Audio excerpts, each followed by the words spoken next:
everybody, John Grimsmo here, and today on Saga Saturday we are talking about the most complicated turned part that we make. We call it the threaded sleeve.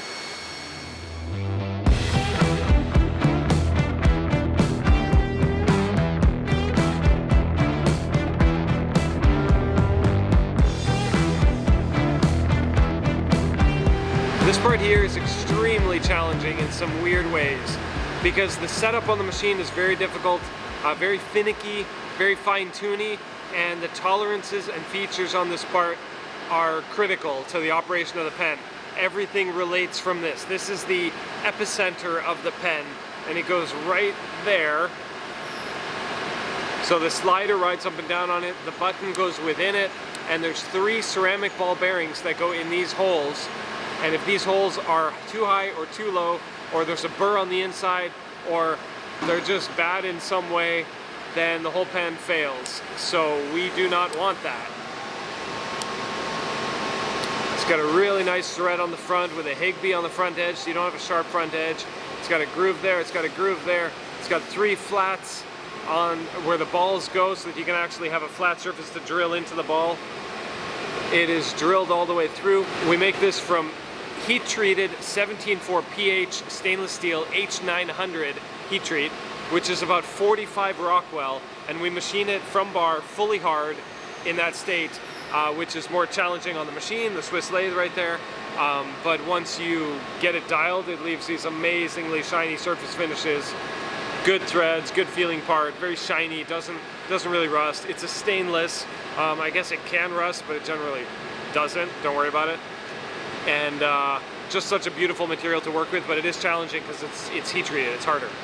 So let's take this under the microscope, we'll jump in, I'll get Pierre involved, and we'll just go over a couple of details and some of the challenges to make this thing. Hello Pierre, welcome. Nice. All right, Pierre's gonna walk us through what we got going on here. So that's the threaded sleeve. As you might know, that's the center part of our pen mechanism, and it has a lot of very tight features. I mean, not least of those holes, those ball holes we call, and you see there's a chamfer on the inside. Yeah, let's point at it. I will use my precision pointing stick, toothpick.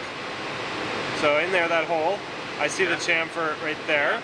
Yeah. And there's also an outside chamfer.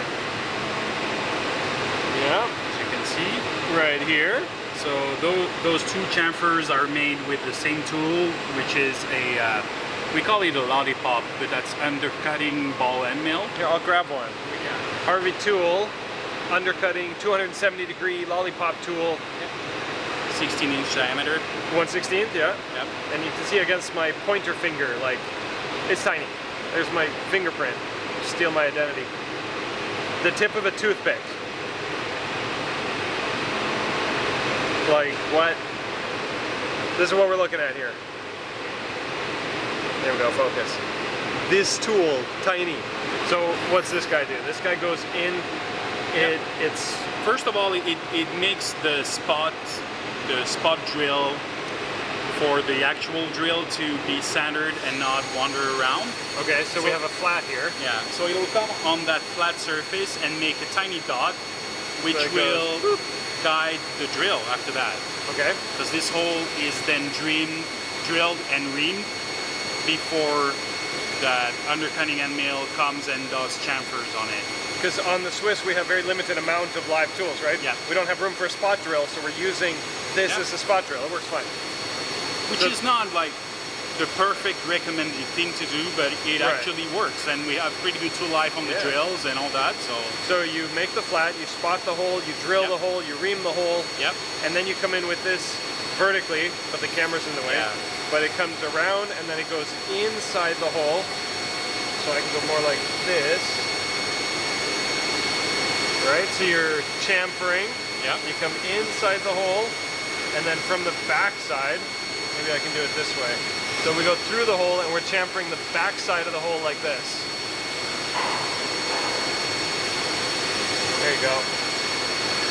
Tricky, tricky. So looking at some of the internal features of this guy,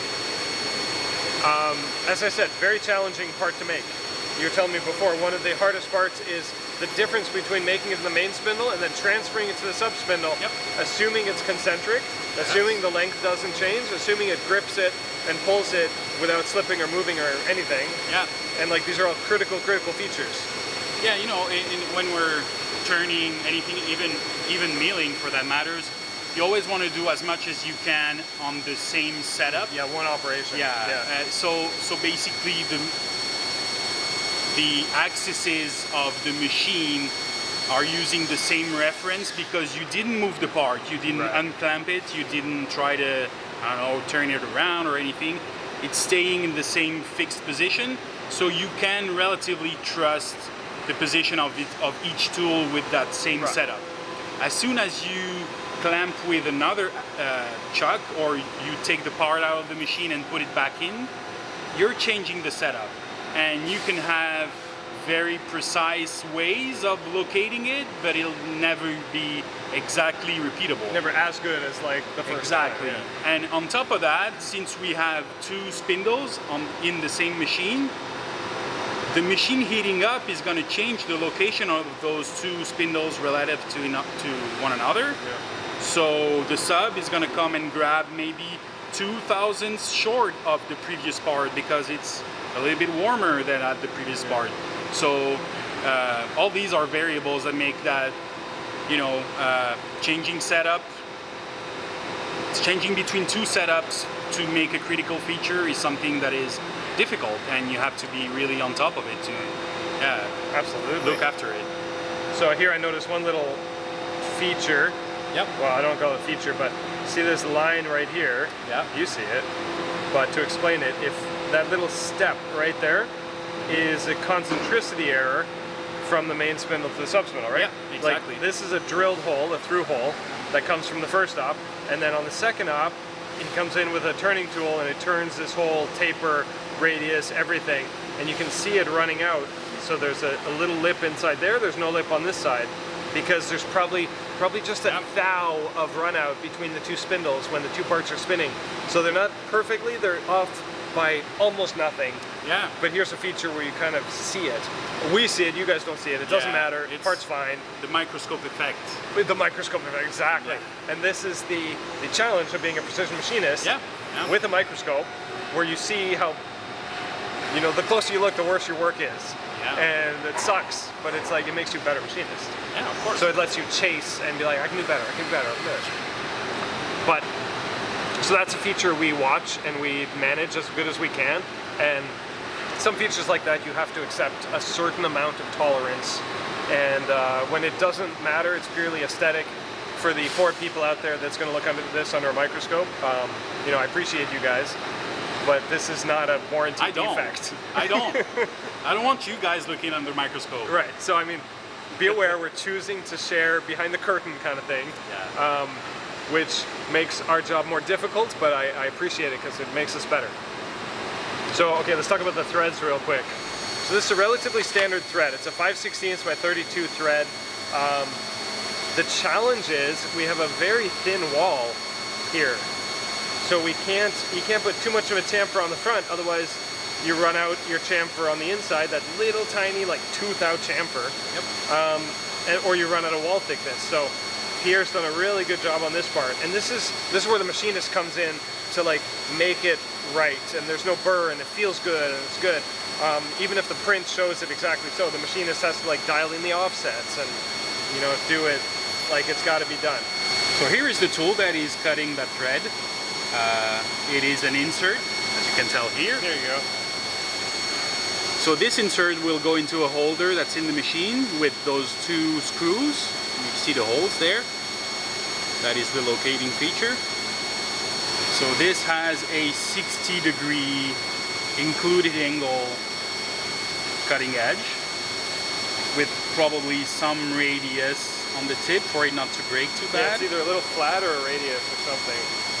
Yeah, Just barely. look at that little flat right at the tip. There's a fluff on it.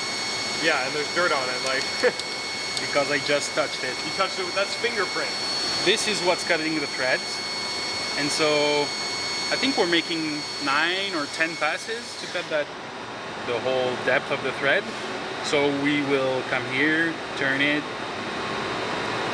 retract, come back, turn it, and I think 10 times, which will leave us here with a very sharp first thread, because I don't know if we can tell really here, but we're cutting some, you know, taper here. That face is actually part of the taper that is turned by the main turning tool, and if we don't do the Higby, which is removing that first thread, we would have a very sharp first thread that is actually, you know, slicing finger sharp. So we remove it with a grooving tool. I mean, same thing as the threading tool. The part will turn and the, you know, the tool will follow synchronized. So it can come here. Yeah, there you go. So it's a thread, so you're literally threading it and with the threading tool. And then exiting the cut at this point here. So we then have the full peak of the thread left. There you go. And the transition will be, you know, a bit softer. Oh yeah, nice.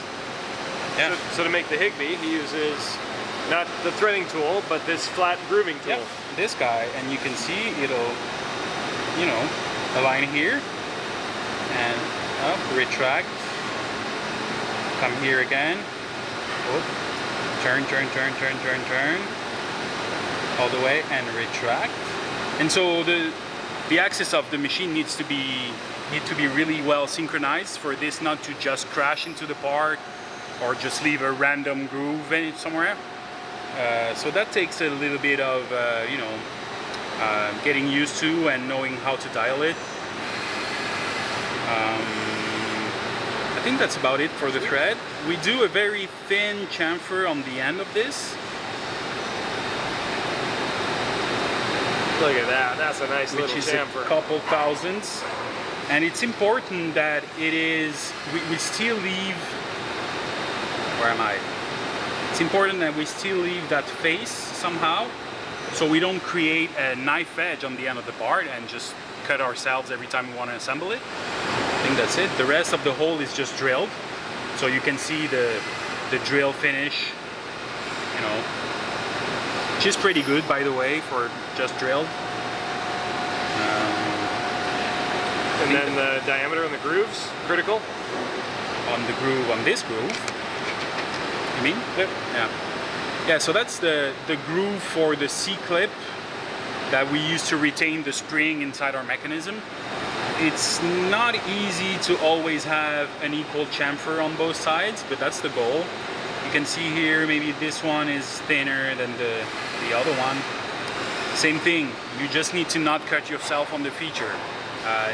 This feature doesn't have a mechanical or, you know, a utility, I would say, for the mechanism, but you know, assembly is a thing, and when someone assembles like 30 of them in a day, you don't want him to have bloody fingers. Yeah. And then lastly, I guess you have the visible features. You know, yes. The little part right there that you see, that light glints off of it. Which is that taper here. Yeah. So this taper, we changed the strategy of how we do it. In the beginning we were doing it with the turning tool, so in that orientation. The turning tool would come all the way here, up there, and then turn with the back side, this taper. And we had a really hard time having a good finish on it, because as soon as the slightest bit of wear is on that tool, the back of it is going to be kind of crunchy and it leaves a bad finish. So we changed the strategy to make it with the sub side boring bar, so when it comes to machine that feature and that taper here, it will also cut that face, that face here, and then also reverse the spindle move to the other side of the part and cut that taper. And so we can guarantee that we're using actually the correct edge of the tool. It's a much smaller tool that leaves a way better finish, and most importantly that I can keep better track of its life. Because since the turning tool is making the whole rest of the body, it could still be cutting to size but leaving a bad finish, and I'm just throwing out an insert because it's not looking good. Apart, yeah. Yes, apart, sorry. So using a different tool that is changed more often, because since it is cutting a critical feature, we're gonna keep way closer track of its wear and the dimension of all that. So yeah, we have a more consistent finish, and I don't have to throw parts because it's ugly.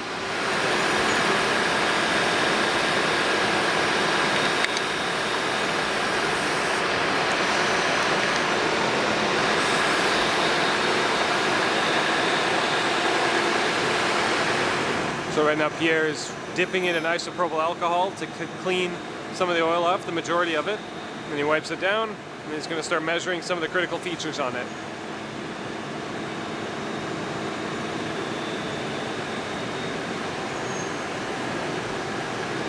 Got our Mitutoyo Quantum mic.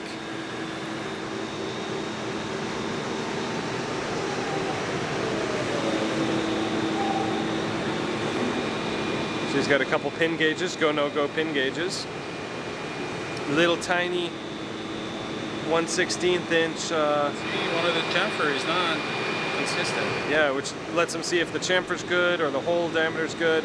And then he's got his thread gauges, go no go thread gauges. So the go should go and the no go should not go, which are very cool, very old school, simple ways to measure a thread beautifully. Oh, and then we go over to our oldie schooly Sigma optical comparator, which we picked up locally, which is really handy. For this kind of part, we absolutely use it. The light that's built into here keeps burning light bulbs. He's got his OLED flashlight. So an optical comparator is a light source, they call it a shadow graph.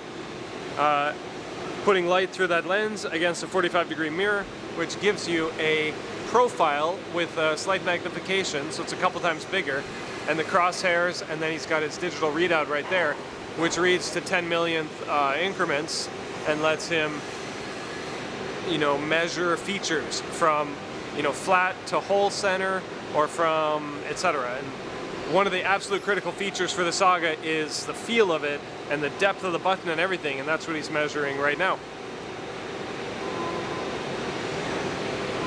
So he's just got it right there in the path of the light, so it's creating literally shadow onto the back splash. Notice it's upside down because the mirror makes it upside down.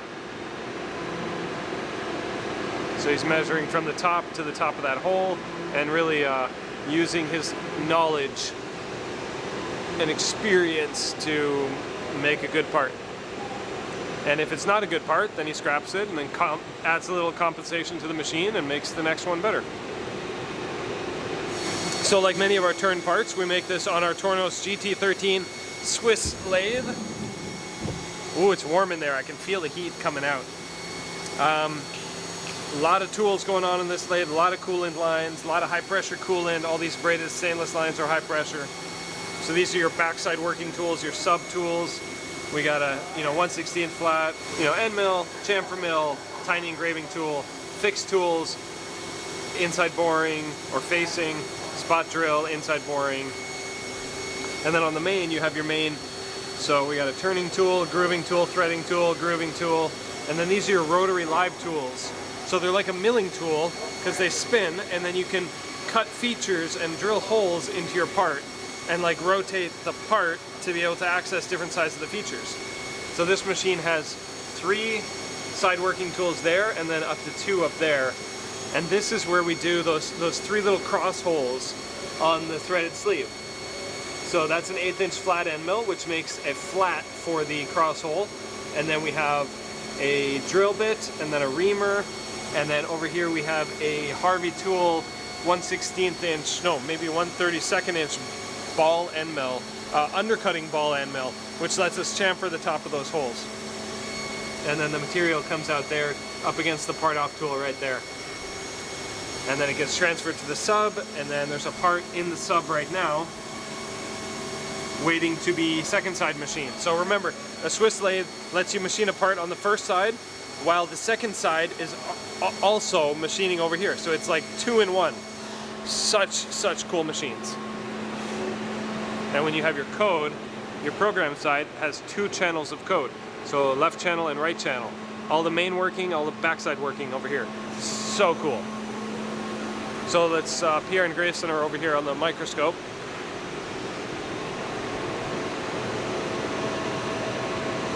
Nice. Side note, check this out. So the microscope has the camera built on top, and we ended up buying this Elgato Cam Link device. It was like 150 bucks or something, which lets you have the output go to a HDMI output to USB input, and lets you have OBS screen record content. So that's how we've been getting our microscope footage. You just hit record, and we've got a mic hooked up to it too. It's just the best. 4K. Well, there you go. Some insight into one of the more challenging parts that we make from a very hard material, very tight tolerances, tight features, a lot of tiny tools, a lot of aggravating little features. And for example, like this is Pierre's today pile of good parts. And then are these from today or previously? A couple days, 3 days actually. So there was a little bit more, but red bins for bad, green bins for good, yellow bins for I don't know yet. Yep. And then the Tormac cup for good parts need to be washed. Exactly. But yeah, it's good, runs good. It's not the kind of part that we can just leave alone and run all night. We have a few parts that we can do that, but I mean, so many of the parts we make have to be pretty and have to be on size. And those are 2 tough features to just set it and forget it and like come back in 3 days and assume they're perfect. And on size within a thou. Yeah, or less. Not within 10 thou. Yeah. So, yeah. I mean, some of our our diameter tolerances are probably 2/10 on some parts. Yeah. And some features matter, some features don't matter, but yeah. Cool. It's very rare that we will have a plus or minus 2 thou tolerance even on something. 1 thou. And if that's the case, because we do have some of those, they're on features that don't matter at all. It's just at all. They could be 10 thou over, it wouldn't be bad, but we like it too. But you still hit it pretty tight. Yeah. Yeah. We like that. Cool. Alright. Yeah. One day we'll make a video on assembling the mechanism, disassembling the mechanism. It is tricky and very easy to lose components, so I don't recommend it, but I know some of you crazy guys out there are going to do it anyway. So eventually when we get to that video, we will show you how to do it, so that you can do it, you know, against our recommendation, but it's your pen, you do whatever you want. So at least I want to teach you how to do it later. But for now, that should wrap that. Alright guys, thanks for watching, and I'll see you next week. Bye.